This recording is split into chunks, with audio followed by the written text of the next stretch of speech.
Sa week na ating pinag-aralan, ano po ang pinag-aralan natin noong last week? Tulip. Tulip. No? Pag sinabing tulip, bulaklak.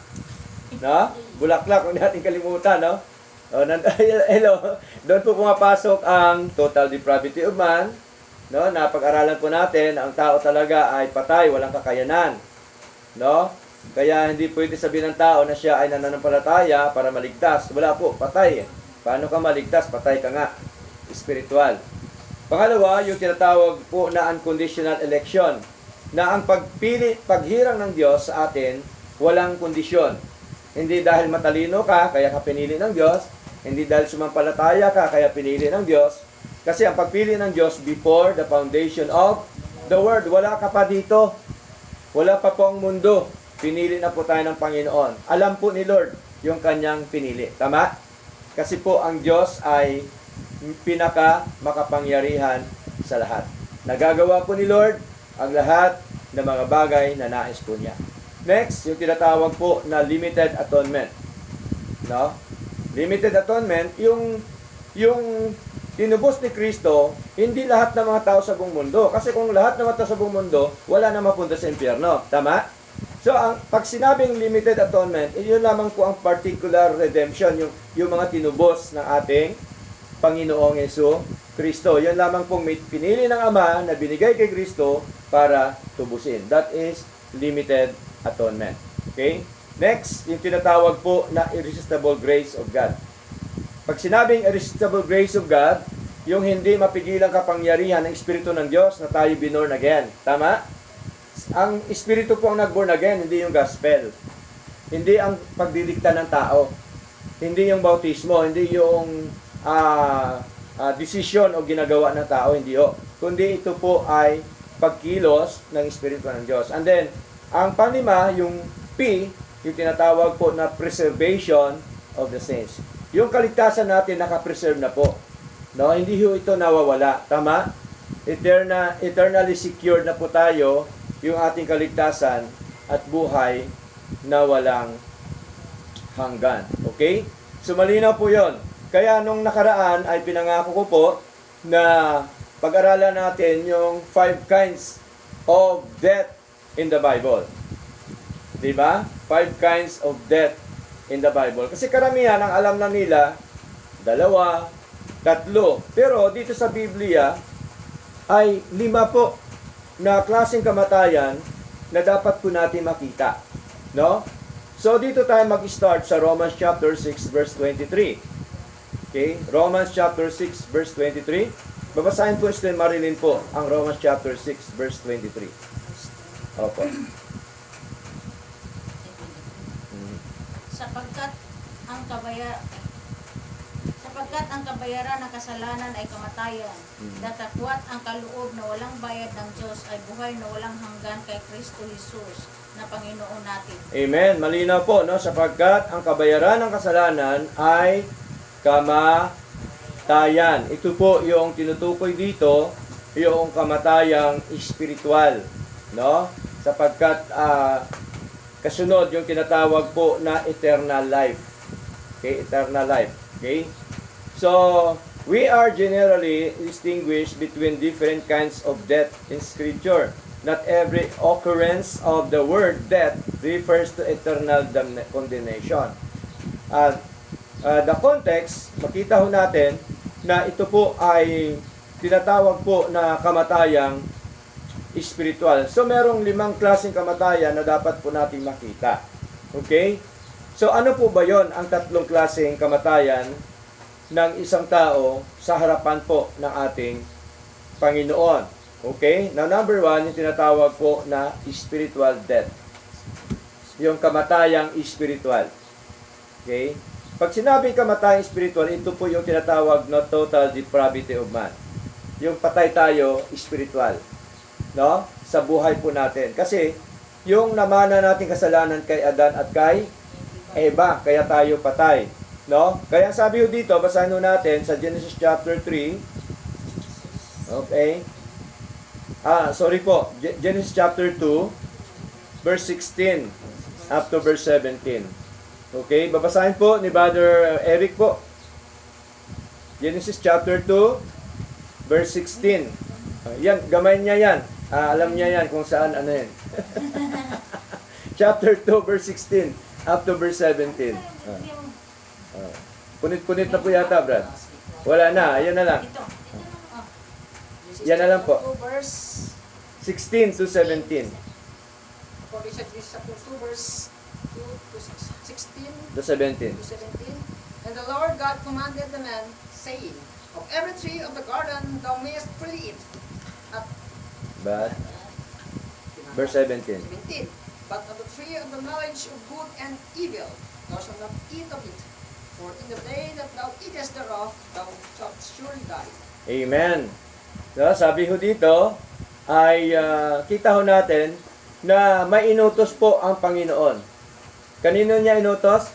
Kay Adan at kay Eva. Kay Eva at saka kay Adan niya inutos. Ano kanyang utos? Makain mo ang lahat na bungang kahoy sa halamanang ito, ngunit merong isang bungang kahoy na sa gitna ng halamanan na huwag mong kakainin. Sabi ni Lord, sapagkat sa oras na ito iyong kakainin, ikaw ay mamamatay. O tingnan niyo po, no, kaganda ng kanilang buhay during that time. Okay? So may utos ang Panginoon sa kanila, pero bakit nagawa nila ito? Dahil tinukso sila ng diablo during that time, di po ba? Yung ahas, no, ay yun po yung diablo, nag-transform siya ng ahas. Pero ang ahas ngayon, hindi po yan diablo, Okay, nag-transform lang siya ng ahas during the time. Kaya tinukso niya si Eva, sapagkat ang babae mahina, kaya ang babae ang kanyang tinukso, hindi si Adan. Tandaan natin, no? Kaya hindi pwedeng mamuno ang babae sa church ng Panginoon, no? Kasi baka matukso Di mo ba? Okay? Kasi mahina pong babae, kaya biblical po talaga 'yon, no? And then of course, ay noong inano na po ng Panginoon, inutusan na po ng Panginoon, ano ang ginawa ng diablo sa kanya? Kay Eva, anong ginawa po ng diablo? Binaliktad yung utos ni Lord. Ano sabi ng diablo? Hindi totoo yan. Ang totoo niyan, once nakainin mo ito, ang bunga na ito, sa gitna ng halamanan, ay magiging Diyos ka. Malalaman mo ang mabuti at masama. O, tingnan niyo po, mga kapatid, no? Siyempre, dahil sa nakita niya na napakaganda ng bunga, no, sabi nila, mansanas. Mansanas ba yon? Hindi, walang nakalagay sa Biblia na mansanas, no? Oo.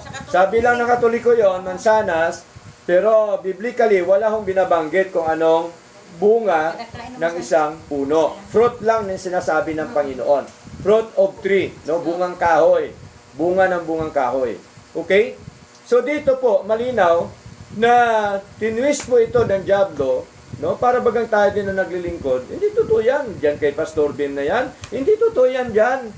No? Ang totoo niyan pera lang yan ang habol niyan. Di ba? Tapos siyempre, ikaw ay na sumunod ka doon, naniwala ka, hindi pala. Di po ba? So, malinaw po, no? Maraming pong ganon, no? Na mga tumutukso po sa atin, mga kapatid. Okay? Kaya po, dito, malinaw po, nang sabi po ni Lord, ay sa oras na makain mo ito, ay walang pagsalang, ikaw ay mamamatay. Di po ba? So, ang tanong, nung kinain po ba nila, kumuha si Eva ng bunga ng punong kahoy, kinain niya, at binigyan niya yung kanyang asawang si Adan. Okay? Binigyan niya ng bunga ng prutas na yon, mga kapatid. Kaya sila nagkasala. Kaya nalaman nila na sila pala hubot-hubad. Diba? During the time. Kung inyo po nabasa po yung Genesis chapter 1. Okay? Chapter 2, makikita ho natin doon lahat. Chapter 3, chapter 4, chapter 5. So, doon po, ay malinaw po na meron na pong kamatayan. No? Pag kinain po nila yon. So, ang unang kamatayan, ito po yung spiritual death. No? Pag sinabing spiritual death, ay patay na sila. No? Patay na po sila dahil sa kanilang kasalanan sa ating Panginoon. Tama? So, yun po yun. Kaya pagdating po sa Romans chapter 5, verse 12, basahin mo natin. Sister Maymay, pakibasa po. Romans chapter 5, verse 12. Opo. Kaya kung paano nasa pamamagitan ng isang tao ay pumasok ang kasalanan sa sanglibutan at ang kamatayan sa pamamagitan ng kasalanan, at sa ganito'y ang kamatayan ay naranasan ng lahat ng mga tao sapagkat ang lahat ay nangagkasala. Amen. Naranasan ba lahat ng tao ang kamatayan? Yes, sinasabi po ng banal na kasulatan. Ito po yung tinatawag na spiritual death. No, kamatayang spiritual. No? Kaya nga po, di po ba, ang kabayaran ng kasalanan ay kamatayan. Doon po sa binasa natin kanina Romans chapter 6, verse 23. Kaya po, salamat po sa Lord, but thanks be to God because we are quickened by the power of God. Tingnan niyo po, tayo po ay binuhay, no? Sa pamamagitan po ng kapangyarihan ng Diyos. Ano pong ebidensya? Ephesians chapter 2 verse 1. Opo. Babasahin to Stragnes, Ephesians chapter 2 verse 1. And verse 5. Dalawa po. At kayo'y binuhay niya nang kayo'y mga patay dahil sa inyong mga pagsalangsang at mga kasalanan. Amen. Verse 5. Verse Bagamat tayo'y mga patay dahil sa ating mga kasalanan, tayo'y binuhay na kalakip ni Kristo. Sa pamagitan ng biyaya, kayo'y nangaligtas. Amen. So, malinaw po yon na meron pong bumuhay sa atin. Ang bumuhay po sa atin, hindi ang pastor. Tama? Hindi yung ating ginagawa. Hindi yung bautismo. Hindi yung kung ano man. Kundi ang bumuhay sa atin, ang Diyos. Yung kapangyarihan ng Diyos. Ibig sabihin, ang nag-born again sa atin, ang nag-quicken sa atin, yung kapangyarihan ng Diyos, which is the Holy Ghost o Holy Spirit. Kaya malinaw po dito na by grace ye are saved. No? Sa pamamagitan ng biyaya, kayo ay naligtas. So, ibig sabihin ang pagbuhay sa atin, ito po yung kaligtasan. Part of our eternal salvation. Na ginawa po sa atin ng tinatawag po na Godhead, which is our Holy Ghost, which is the Holy Spirit, mga kapatid. So, malinaw po yan na kung saan po ay nakita ho natin dito, meron po tinatawag na spiritual death. Kaya ang tao hindi pwedeng manampalataya sapagkat siya'y patay. Tama? Ang una muna ay ang kaligtasan. Buhayin muna niya ang ating buhay spiritual, yung weekend na tinatawag, bago tayo maligtas, no? Sa impyerno. Kasi po, ang lahat na yan na mga hinira ng Diyos Ama before the foundation of the world, lahat yan nagkasala tayo. Kasama tayo doon. Tama po? Tayo na mga hinira ng Diyos before the foundation of the world, tayo po ay binigay kay Kristo na tubusin, at tayo po ay binorn again ng Espiritu ng Diyos. Kaya ang may gawa ng kaligtasan, itong tatlong ito, ang Ama, ang Anak, at ang Banal na Espiritu, na sila po ay iisang Diyos. Okay? Meron silang kanya-kanyang ginawa para sa ating kaligtasan at buhay na walang hanggan. Kaya po ang kaligtasan eternal, kahit po saang anggulo ng Biblia, wala hong bahagi ang tao sa kaligtasan para maligtas siya sa impyerno. Wala hong bahagi ang sinuman. No? Walang bahagi yung performance ng tao, walang bahagi ang anumang ginagawa ng tao because we are saved by grace of God. No? Tayo ay iniligtas lamang ng ating Panginoon. No? So, when Adam sinned, he did not die physically that very day, but he died spiritually. All his descendants are born dead in trespasses and sins. Nabasa ho natin kanina. A spiritual dead, sinner cannot give himself life, believe, or come to God. No? Ang taong patay sa kasalanan ay hindi ho siya liligtas ng kanyang buhay, hindi siya makapagbigay ng kanyang buhay, hindi siya makapanampalataya, at hindi siya makalapit sa Diyos. Babasahin ni Brother Eric ang Romans chapter 3, verse 10 up to verse 11. Okay? Sige po. Para maintindihan po natin. Oo. Kung anong kalagayan natin. Romans chapter 3, verse 10 up to verse 11.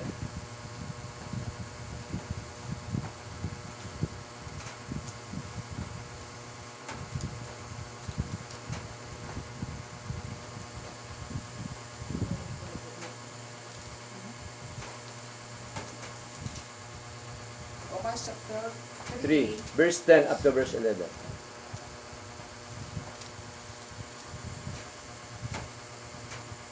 Sige lang bro, Romans take your chapter time. 3, verse 10 Three. to 11. 3, 10 to 11. Gaya ng nasulat, Mm. walang matuwid, wala kahit isa. Hmm? Walang nakatalastas, walang humahanap sa Diyos.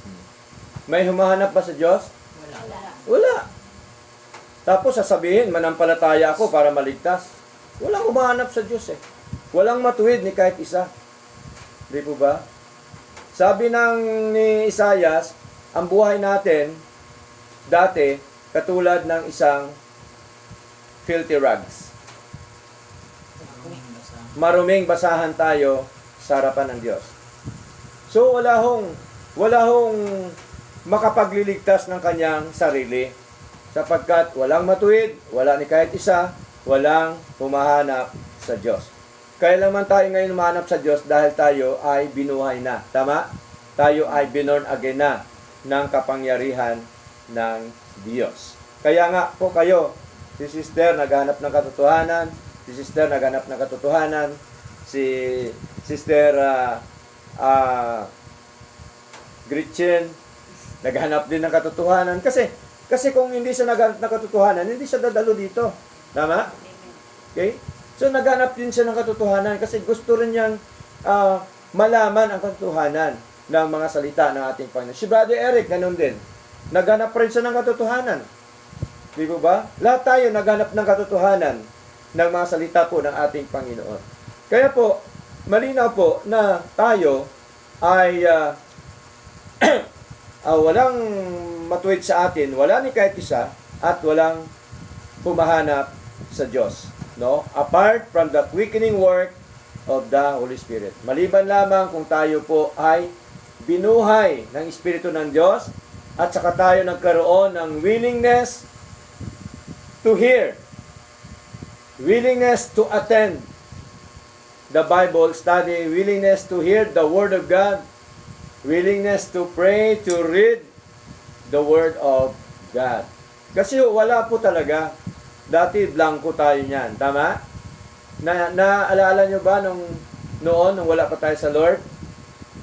Dati inosente tayo. Dati ayaw na ayaw natin dito. Dati ito, hate na hate po natin. Subalit, dahil sa biyaya ng Diyos, dahil sa kapangyarihan po ng Diyos, tayo po ay binuhay niya, mga kapatid, na siya lamang po ang bumuhay po sa atin. That is spiritual death, na si Lord po ang siyang bumuhay. Number 2, physical death. Naranasan din nila yung physical death. Bakit? Basahin natin Genesis chapter 3 verse 19. Babasahin po ni Sister Gretchen po. Genesis chapter 3 verse 19. Opo. Kung ano pong sinasabi dito. Sa pawis ng iyong mukha ay kakain ka ng tinapay hanggang sa ikaw ay mauwi sa lupa. Sapagkat diyan ka kinuha, sapagkat ikaw ay alabok at sa alabok ka uwi. Ito po yung physical death. Tama? Okay? Sa alikabok tayo kinuha, ngunit sa alikabok din tayo uuwi. No? Totoo po yun? Totoo po ba? Yes, totoo po. Kaya ito po yung physical death natin, ito po yun. No, yung physical na ito na ginawa po ng Panginoon, binigay po sa atin. Siyempre, siya din ang may kapangyarihan na kumuha po nito, mga kapatid. Anytime, pag gusto po ni Lord. Kaya tayo ay lagi lamang po nakadepende sa biyaya ng Diyos. Amen po? No? Okay? Next, mga kapatid, tingnan niyo po si Marcos, mayaman. Nadugtungan ba niya buhay niya? Hindi, wala kahit sino, wala. Wala ho nakadugtong ng buhay niya maliban lamang ang Diyos ang siyang gumawa. Okay? Next po, James chapter 2 verse 26. Babasahin po ni Sister Marilyn po. James chapter 2, verse 26 po. Okay, Brother Migmig. Likewise also was not Rahab. James chapter 2, verse 26. Verse 26 bro. For as the body without the spirit is dead, Mhm. so faith without works is dead also. Amen. No? For as the body without the spirit is dead. No? Kaya ang pagkahiwalay na ang espiritu ng isang tao sa kanyang katawan, patay na po siya. Kaya kahit man anong batok mo ng katawan yan, kahit anong gagawin dyan, wala na siyang pakiramdam. Bakit? Kasi hiwalay na po ang kanyang espiritu. At ang espiritu niya, saan pupunta? Sa Diyos. Kasi si Lord po ang siyang nagbigay. Okay? Kaya, hinalintulad din po ang pananampalataya. If faith without work is dead. Tama po? Okay? Sapagkat ang katawan, paghiwalay sa espiritu, ay patay. Sabi naman ni Lord, tungkol sa pananampalataya, so faith without work is dead. So malinaw po yun. Kaya ang pananampalataya, kailan may gawa? Tama? Ginagawa mo ang pananampalataya mo, parang pananampalataya mo ay buhay sa harapan ng ating Panginoon. Okay? So, pupunta po kay Lord ang Espiritu. Ano katibayan? Basahin po natin. Ecclesiastes chapter 12 verse 7. Ecclesiastes chapter 12 verse 7. Babasahin po, Sister Maymay. Ecclesiastes chapter 12 verse 7. At ang alabok ay mauuwi sa lupa, gaya ng una. At ang diwa ay mababalik sa Diyos na nagbigay sa kanya. Amen. Yung diwa, ito po yung spirit. No? Then shall the dust return to the earth as it was, and the spirit shall return unto God who gave it. Tingnan niyo po. No? Babalik ang espiritu sa Diyos na siya ang nagbigay. Si Lord po ang nagbigay ng buhay ho natin. Hindi yung nanay ho natin. Ang nanay natin, ginamit lang po yan. Tama? Magulang natin, ginamit lang po yan para tayo mabuhay sa mundong ito. Tingnan niyo po mga kapatid. Hindi naman tayo ang bumuhay ng sarili natin kahit sa physical natin. Si Lord pa rin. Hindi po ba? Si Lord pa rin ang bumuhay ng physical natin ng katawan lahat. Si Lord pa rin yun. Di lalo ng kaligtasan at buhay na walang hanggan, siya ang bumuhay sa atin. Ito ba? Sa kalagayan nating patay dahil sa kasalanan at pagsuway. So, babalik po yan sa Lord. Kasi siya po ang nagbigay po niyan, mga kapatid. No? Kaya malinaw po, physical death came into the world because of sin, and death, the body, returns to dust, while the spirit returns unto God. Even God's elect experience physical death.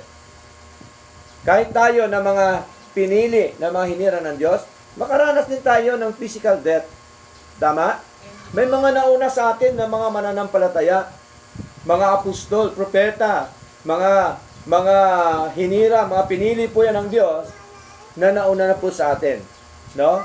Nakaranas din po yan. But Christ has removed its eternal sting. No? So, inano na po yan, pinagtagumpayan na po ni Lord. Tandaan po natin. 1 Corinthians chapter 15. Chapter 15. Verse 55 up to verse 57. Babasahin ni Brother Eric po. 1 Corinthians chapter 15, verse 55 to 57.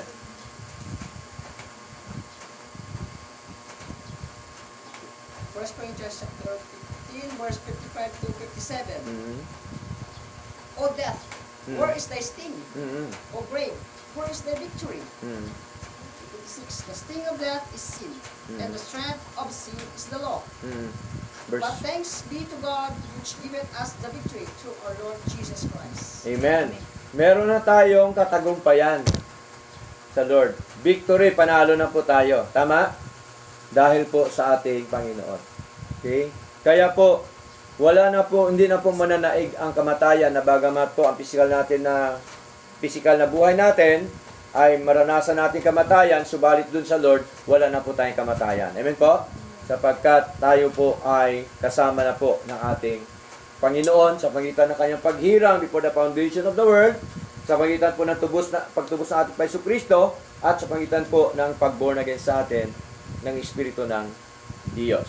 Okay? So that is physical death. Okay? Next, number 3, eternal death. Eternal death, which is second death. Unang kamatayan natin, physical. And then, pangalawa, second death natin, second death na mga mapunta sa lake of fire. Ito po yung tinatawag na second death. No? Basahin nun natin, mga kapatid. The final punishment of the wicked in the lake of fire. Revelation chapter 20, verse 14 up to verse 15. Revelation chapter 20, verse 14 up to verse 15. Pakibasa po, Sister Marilyn.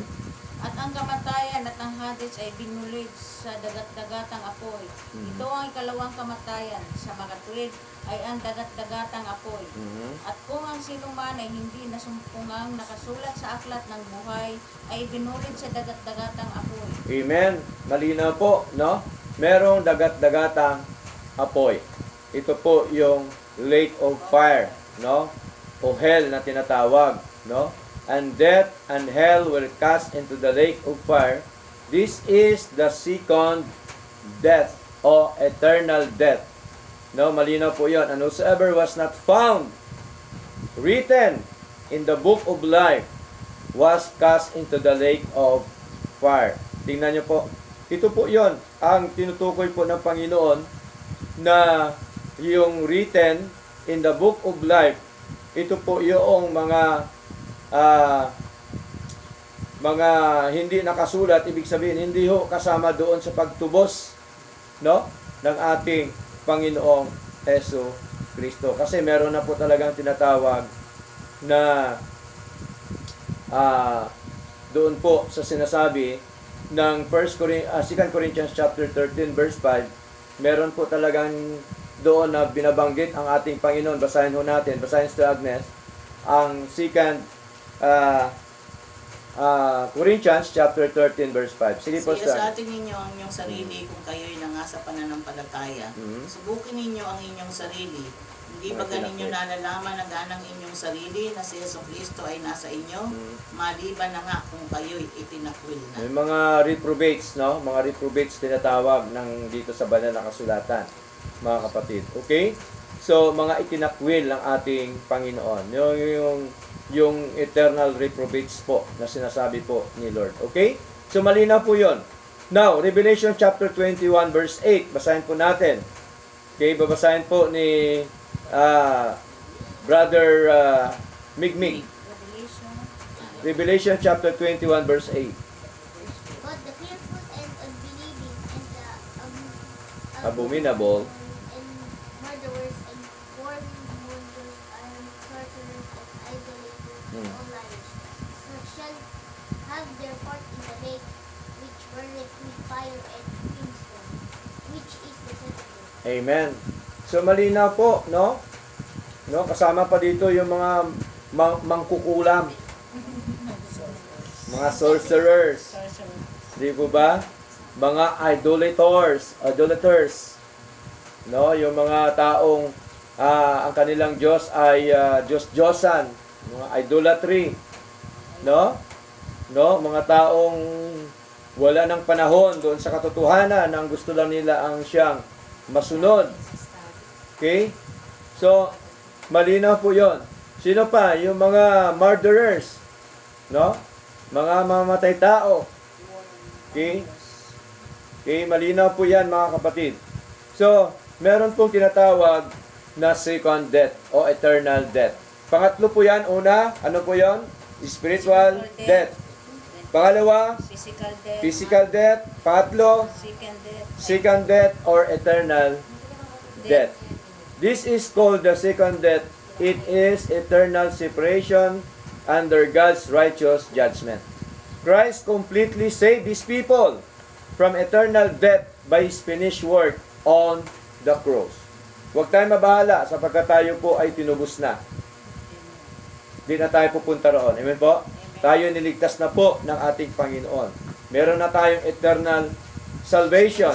Meron na tayong eternal life na binigay po ang ating Panginoon. Christ completely saved His people from eternal death by His finished work on the cross. Kaya po, ito po mga kapatid, tandaan po natin, atin po ito panghawakan.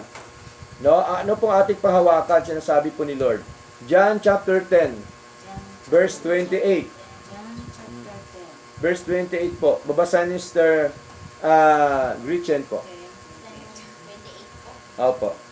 27 to 28. Sige po. 27. Dinirinig ng aking mga tupa ang aking tinig, Mhm. at sila'y aking nakikilala, Mhm. at sila'y nagsisisunod sa akin, Mm. at sila'y binibigyan ko ng walang hanggang buhay, at kailan may hindi sila malilipol, at hindi sila aagawin ng sino man sa aking kamay. Amen.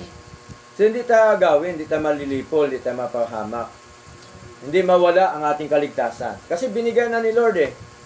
Di po ba? Malinaw po yon. At bibigyan ko sila ng buhay na walang hanggan. Si Lord po ang nagbigay, hindi ang pastor. Tama? Amen. Okay? Hindi yung tao, kapwa nating tao mga ngaral. Ang mga ngaral lang po siya kung paano siya niligtas ni Lord. Tama? Amen. Hindi siya pwede magbigay ng kaligtasan. O yan, halika dito, iligtas kita sa impyerno. Mali po yon. Kasi wala namang co-savior si Lord. Tama? Wala akong co-savior si Lord. Si Lord lamang po ang nagligtas sa atin. Okay? Kasi nga, wala ngang matuwid kahit isa. Paano mo iligtas sa sarili mo? Paano ka magligtas ng kapitbahay mo, mahal mo sa buhay? Di po ba? Kasi nga, walang matuwid, di kahit isa. Walang humahanap sa Diyos. Sabi po ng Biblia. Di po ba? Okay? Kaya ho, malinaw po yan mga batid, na a dead person cannot believe. A dead person cannot hear the word of God. A dead person cannot know spiritual things. Sabi po ng Biblia sa 1 Corinthians chapter 2 verse 14. So malinaw po yan na ang Diyos ang siyang nagbigay sa atin. Tanggalin na natin sa isip natin yung mga gagawa tayo para maligtas ang kapwa natin. Hindi ho. Ang totoo niyan, kaya tayo nangangaral para ang mga ligtas ng Panginoon ay ating mabahaginan ng katotohanang salita po ng Diyos. Kaya, sabi ni Lord, ang aking mga tupa ay nakikinig sa akin. Tayo po yon na mga tupa ng Panginoon. Okay? Tayo po yon. At tayo ay susunod sa ating Panginoon sapagkat tayo po'y tupa. Ang tupa ay tupa. Hindi pwede na ang tupa maging kambing. Di ba? Oh, kasi may nangangaral, ikaw ang kambing. Tanggapin mo si Kristo para maging tupa ka. Mali. Ang tupa ay tupa, ang kambing ay kambing. Tama? Magkaiba po yan, mga kapatid. Kaya ang kambing, sa judgment ni Lord, ang tupa sa kanan ni Lord, ang kanyang iligtas, at ang kambing sa kaliwa, sabi po naman na kasulatan, ito po yung mapunta sa dagat-dagatang apoy. Kaya iba po yon. Ang kambing ay kambing. Ang tupa ay tupa. Ito po yung mga tupa na mga hinirang ng Ama before the foundation of the world. Ito po yung mga tinubos na Panginoon Kristo at ito po ang binorn again ng Espiritu ng Diyos. Tingnan nyo po, tatlo na po yon. Spiritual death, physical death, and then second death. Okay? Number 4. Okay? Number 4. Death to death to fellowship. Death to fellowship with God. Diba? Sino-sino yon? Yung mga nakikita ho natin na hindi na naglilingkod sa Lord. No? Death to fellowship with God, a condition of separation from fellowship. Joy, peace, comfort, blessings, communion with God while still physically alive. Ito po yon, mga kapatid. Humiwalay sila sa paglilingkod sa Lord, sa fellowship. No? Sa joy na ating naranasan sa Panginoon. Peace, comfort, at blessing po ni Lord. No? Communion with God. No? Habang sila nabubuhay sa mundo ito. Kaya po, kung inyo pong nabasa ang yung prodigal son. prodigal son. Basahin na natin. Luke chapter 15. Opo. 15 verse 24. Okay? Pakibasa, Sir Agnes. Sapagkat patay na ang anak kong ito at muling nabuhay, siya'y nawala at nasumpungan, at sila'y nagpasimulang magkatuwa. Verse 32. Italon mo sa 32. 32. Datapwat karapat dapat mga katuwa at mga saya tayo, sapagkat patay ang kapatid mong ito at muling nabuhay at nawala at nasumpungan. Amen. So, ito po ang klaseng kamatayan. Patay ba physical? Hindi. Kasi nakita nga na, nandyan nga eh. Bumalik eh. Saan siya patay? Sama. Pagsama niya sa kanyang ama. Tama? Sa kanyang pamilya. Pero ang tanong, halimbawa, meron tayong anak na black label. Black label ba yun tawag? Black sheep. Black sheep pala, sorry po. Black label pala, alam ko yun. Black sheep. Pagka may anak tayo ng black sheep, talagang hindi tayo sinusunod kung saan-saan. Hala, gagawin niya ang gusto niya. Hindi nakikinig sa magulang. Pagka, kahit siya napahamak, anak pa rin ba natin siya? Anak. Yes. Anak pa rin natin siya. Hindi mo pwede itanggi yun. Anak mo yun eh. Kahit man siya ay black sheep, anak mo pa rin yun. Ganon din po sa Lord. Di ba? Kahit po tayo, kahit po may mga tao, may mga anak ng Diyos na black sheep sa harapan ng Panginoon, ayaw maglingkod sa Lord, no? Ay gumagawa ng mga mundong ginagawa na papahamak, and yet anak po pa rin po sila ng Diyos. Kaya hindi nawawala yung kaligtasang eternal. Tama po? Kasi ang ginagawa niya dito lang naman sa lupa po yun. Tama po? Dito po sa practical na buhay. Ano ang nawawala sa kanya? Fellowship. Joy of his salvation sa Lord. Si David, nung nagkasala, anong nawala sa kanya? Joy of his salvation. Kaya sabi niya dito sa kanyang panalangin, restore unto me the joy of my salvation. Doon siya nagbalik loob sa Lord. Okay. So, yun pong nawala. Yung joy mo sa Lord. No? Ako, naranasan ko po yan. Hindi ako naglingkod na sa Lord. Napariwara ang buhay ko. Nawala yung joy ko sa Panginoon. Pero salamat sa Lord. Dahil ako ay nagbalik loob sa Lord, niloob ni Lord, sa biyaya ni Lord.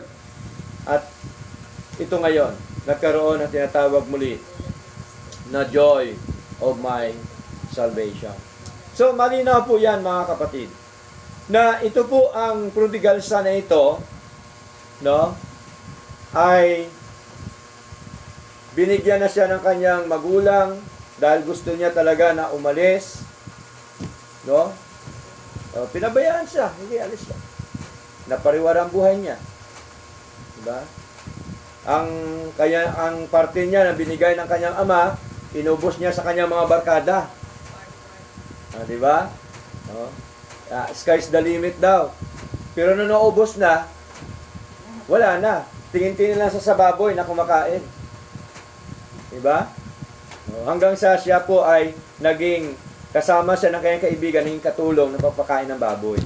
Nung nakita niya ang baboy sagana, naisip niya ngayon, sa bahay ng aking ama, masagana kami. Ako ay magbalik loob sa kanya. Sabi po ng prodigal son. Alam niyo po ba, sa Lord, hayaan natin ang mga nawala. Darating din niya ang time na magbalik loob sa Lord. Tama po? Ang mahalaga, lagi lang po natin sila ipanalangin. Okay? So, ito po, nagbalik loob si Lord. Ito pong prodigal son. Kaya sabi po ng ama, sapagkat patay na ang anak kung ito. Ibig sabihin, patay na kanyang fellowship. At muling nabuhay, siya ay nawala at nasumpungan. So, sila ay nagsipagkatuwaan. Di ba natutuwa tayo pag ang kapatid nawala tapos nagbalik loob? Tama po? Tayo natutuwa kasi nagbalik loob siya sa Lord. Di ba? Nagbalik loob siya sa Lord. Ang problema, nawala ulit. Hindi ko alam kung kailan pa magbalik loob. Di ba? Oo. Para kasing paglilingkod, ginagawa na lang, laro. Hindi ho. Hindi natin pwedeng sabihin na laro-laro lang kay Lord. Okay? Now, 1 Timothy chapter 5, verse 6. Oo, may mabasa pa dito na zombies. 1 Timothy chapter Chapter 5, verse 6. Opo. Sige po, babasahin ni Brother Eric. 1 Timothy 5:6. Chapter 5, verse 6. Yeah. But she that liveth in pleasure is dead, while she liveth. Amen. Datapwat ang nga pakabuyo sa mga kalayawan, bagamat buhay ay patay. Zombie nga. Zombie siya. Buhay siya pero patay. Kaya marami nagsisilipan ng zombie dyan. Nakakasalubong natin.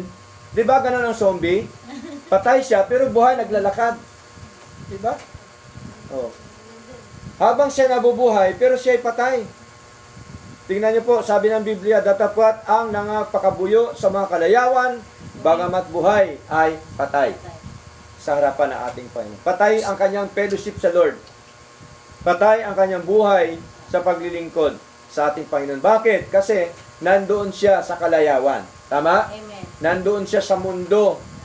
Nandoon siya, nagpapakita siya ng kanyang galing doon sa mundo. Di ba? Biro mo, umiindak-indak ka doon sa mundo. Papakita ka ng galing mo, tapos ang suot mo, kung ano-ano. Doon ka sa kalayawan. Buhay ka, pero patay. Patay ang iyong fellowship sa Lord. No? Hindi ka naging mainit sa paglilingkod sa Lord. Hindi mo ginagawang prioridad ang Lord sa buhay mo. Kasi nga po, natatangay ka na doon. Tama? Tandaan po natin. So be careful mga kapatid. Tandaan po natin, ang diablo, hindi ho bigla nadadalhin ka sa kanyang parte. Kundi, dahan-dahan lang po yan. Umpisa, aalukin ka. Sunod, pagka pumayag ka, ganito nang gagawin, hanggang sa nasasanay ka na. Hanggang sa lumamig ka na. Hanggang sa nawala ka na sa paglilingkod. Kaya ang sabi po ni Lord, malinaw po, mga kapatid, na datapwat ang makapakabuyo sa mga kalayawan, bagamat buhay ay patay. Kasi po, pagka talaga nabubuhay sa kakalayawan, hihina po ang buhay spiritual. Mawala ka sa paglilingkod sa Lord. No? Mawala ka mga kapatid. Kaya ingatan po natin na kahit malit na bagay lang, huwag nating tikman. Kasi pag natikman natin, sunod-sunod na po yan. Tama? Subok-subok lang una, sunod, ala na po yan. Okay? Kaya po, mag-ingat po tayo. Okay? Next, the prodigal son was said to be dead. Okay? Doon na po tayo, sa prodigal son, ano?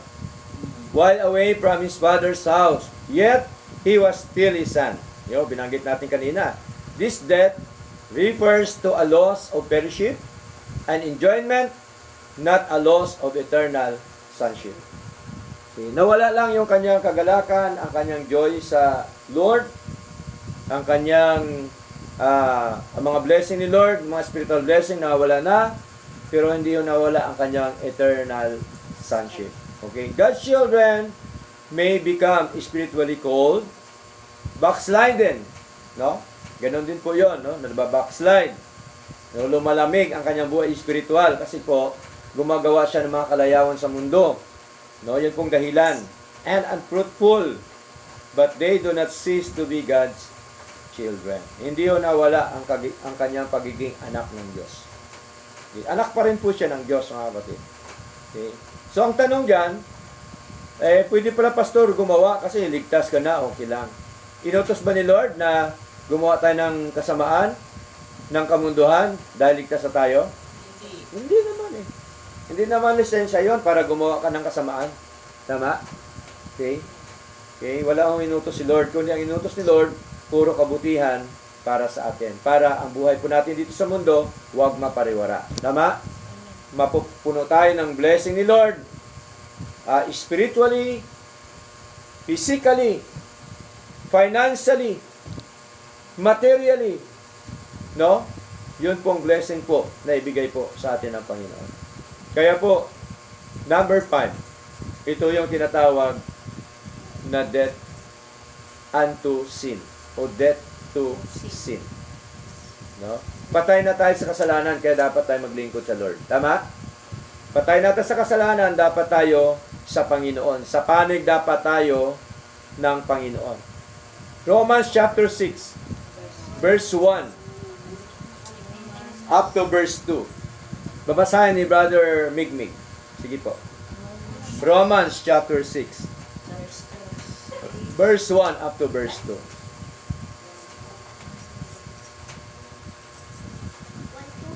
Yes. Which he had promised afore by his Romans command. chapter 6. Romans chapter 6. Verse 1 to 2. Di, okay lang. Sige bro. What shall we say then? Shall we continue in sin that grace may abound? God forbid. How shall we that are dead to sin live any longer therein? Amen. No, malinaw po, no? Sabi po ni Pablo, ano nga ang ating sasabihin? Magpapatuloy baga tayo sa pagkakasala upang ang biyaya ay makapanagana? Huwag nawang mangyari. Hindi pinintulutan ni Lord na gumawa tayo ng kasalanan. Bakit? Tayong mga patay na sa pagkakasala, paano nga tayong mabubuhay pa riyan? No? Hindi na dapat tayong mabuhay sa pagkakasala kasi po tayo ay patay na sa kasalanan. Dahil tayo tinubos na ng ating Panginoon Kristo. Ito po yung tinatawag na death to sin. Okay? So, verse 11, pakibasa Sister Marilyn, verse 11. Verse 11. Gayon din naman kayo. Ibilang ninyong kayo'y tunay na mga patay na kasalanan, ngunit mga buhay sa Diyos kay Kristo Jesus. Amen. Malina po, no? Kaya ho, gayon din naman kayo, sabi ni Pablo, ibilang ninyong kayo'y tunay na mga patay na sa kasalanan. Tunay na talaga tayo na patay na sa kasalanan. Pinatay na po yan ng Panginoon. Tama? Yung original sin natin, pinatay na po ni Lord. Tinubos na po tayo eh. Ngunit, mga buhay sa Diyos kay Kristo Jesus. Tayo ay buhay na sa Panginoong Diyos kay Kristo Jesus na ating Panginoon. 1 Peter chapter 2 verse 24. Pakibasa Brother Eric, 1 Peter chapter 2 verse 24. 1 Peter chapter 2 verse 24.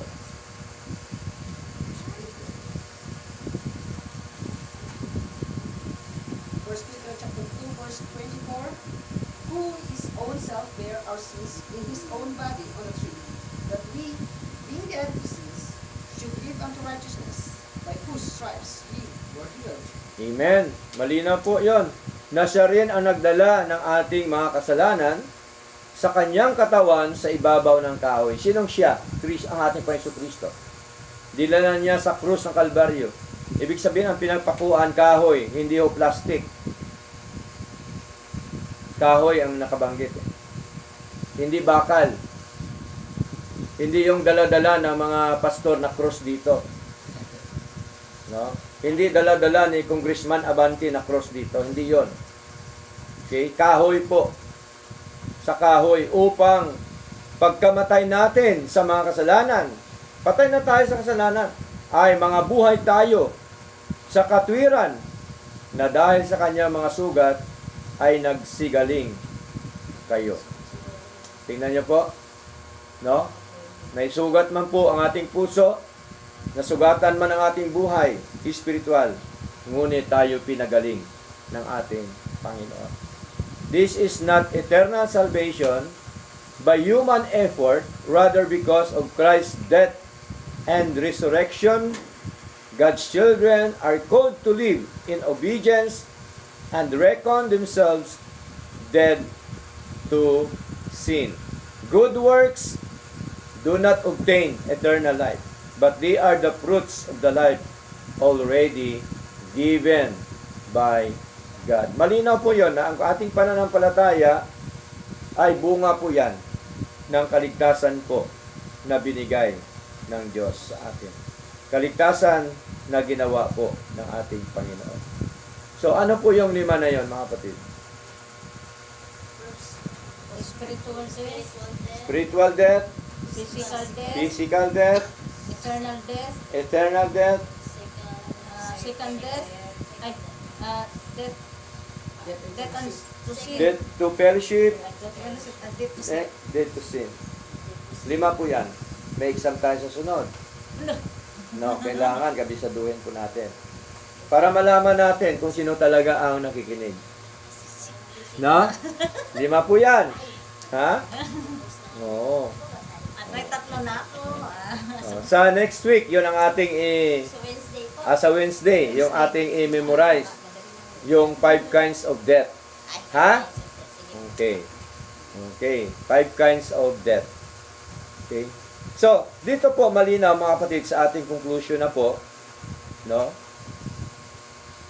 The Bible speaks of several kinds of death. Spiritual death describes man's fallen condition in Adam. Physical death is the separation of soul and body. Eternal death is the second death from which Christ has eternally saved his people. Death unto sin speaks of the believer's union with Christ.